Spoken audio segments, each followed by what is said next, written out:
Mitos versus kebenaran. Pilatus bertanya kepada Yesus, apakah kebenaran itu? Shalom, jumpa lagi dengan saya James Pangau di Go Gospel Indonesia.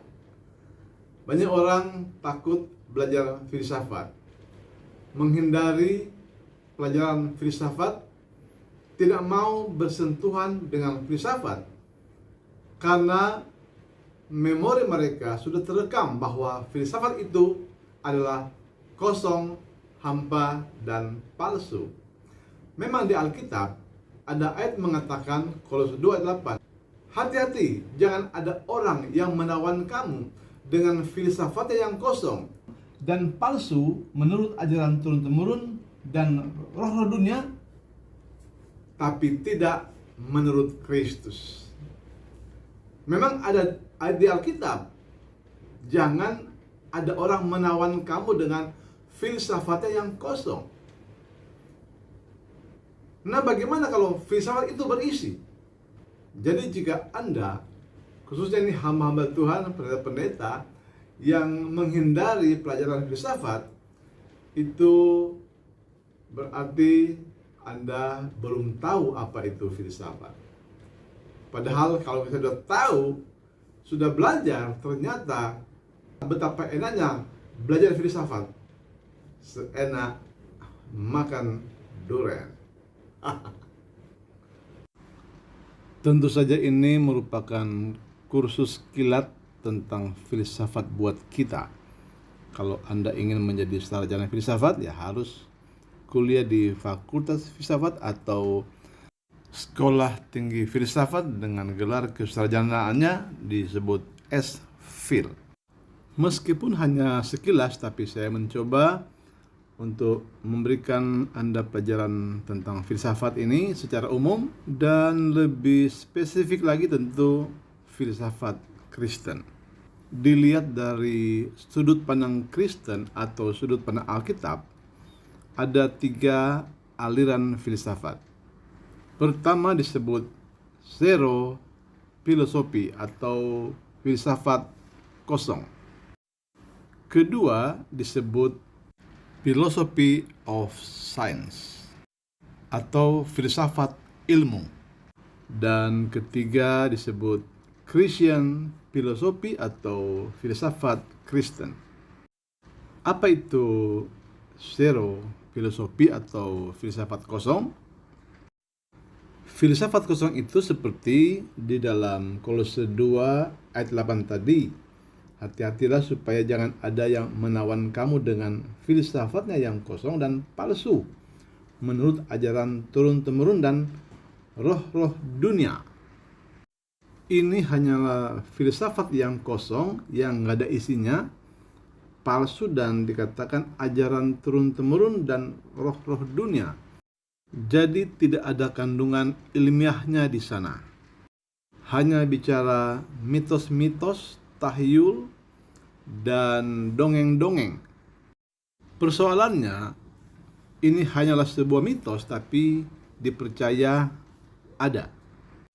Kita harus tahu bahwa pada zaman Perjanjian Baru dan ratusan tahun sebelumnya, dunia ini adalah dunia mitos yang kita kenal dengan sebutan mitologi Yunani. Yunani telah menguasai dunia 700 sampai 800 tahun sebelum Masehi. Bahkan ketika Roma menguasai Israel, pada zaman Yesus pengaruh Yunani masih sangat kental. Makanya mengapa Alkitab Tanak, yaitu Alkitab bangsa Israel, diterjemahkan ke dalam bahasa Yunani yang kita kenal dengan sebutan Septuaginta. Sampai Alkitab Perjanjian Baru pun ditulis dalam bahasa Yunani sebagai tanda betapa kuatnya kebudayaan Yunani pada waktu itu. Dunia pada waktu itu tidak mengenal istilah kebenaran. Yang mereka tahu adalah mitos. Atau dengan kata lain, mitos itu adalah kebenaran mereka. Kalau Tuhan bangsa Israel itu disebut Yahweh pada waktu itu, maka Tuhannya orang Yunani adalah dewa dan dewi. Mereka percaya pada dewa Ares, yaitu dewa perang, dewa haus darah, kekejaman, dan kejantanan. Ada juga Dewi Artemis, seperti ditulis dalam Kisah Para Rasul 19 ayat 28. Mereka juga percaya pada Dewi Athena, yaitu dewi kebijakan, Demeter, dewi kesuburan, Dionysos, dewa anggur, dewa pesta pora dan kegilaan, dewa Hades, raja dunia bawah tanah dan kematian, Hephaistos, dewa api, Hera, ratu para dewa dan dewi pernikahan, Hermes, dewa perjalanan, dewa bahasa, tulisan, dan diplomasi, atletik, dan peternakan, Hestia, dewi perapian dan dewi masak-memasak, Poseidon, dewa laut, sungai, banjir, dan kekeringan, gempa bumi, dan sebagainya. Dewa Zeus adalah rajanya para dewa, penguasa Olympus dan dewa langit, cuaca, petir, hukum, dan takdir.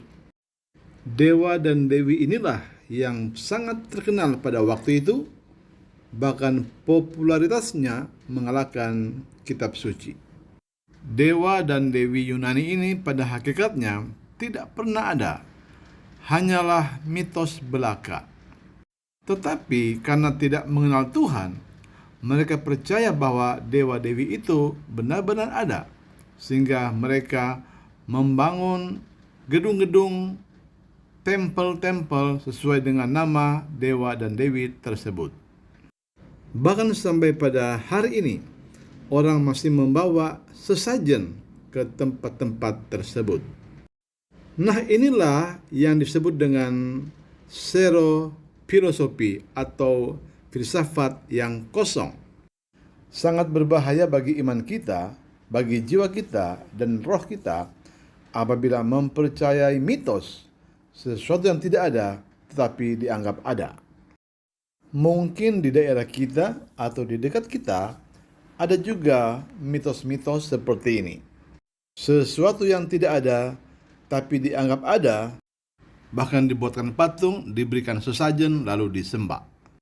Firman Tuhan katakan, hati-hatilah supaya jangan ada yang menawan kamu dengan filsafatnya yang kosong dan palsu menurut ajaran turun-temurun dan roh-roh dunia, tapi tidak menurut Kristus. Bukan hanya pada zaman Yunani kuno, bahkan sampai hari ini pun ada agama-agama, kepercayaan-kepercayaan yang beriman kepada filsafatnya yang kosong, yaitu tahyul-tahyul, mitos-mitos, ataupun dongeng-dongeng. Bahkan tak jarang ada orang mau berkorban apa saja, harta, bahkan nyawa sekalipun, demi sebuah mitos. Yesus tidak pernah bicara tentang dongeng-dongeng atau mitos-mitos, tapi Yesus selalu bicara tentang kebenaran, dan kebenaran. Misalnya Yohanes 8 ayat 31 sampai 32. Jikalau kamu tetap dalam firman-Ku, kamu benar-benar adalah murid-Ku dan kamu akan mengetahui kebenaran, dan kebenaran itu akan memerdekakan kamu.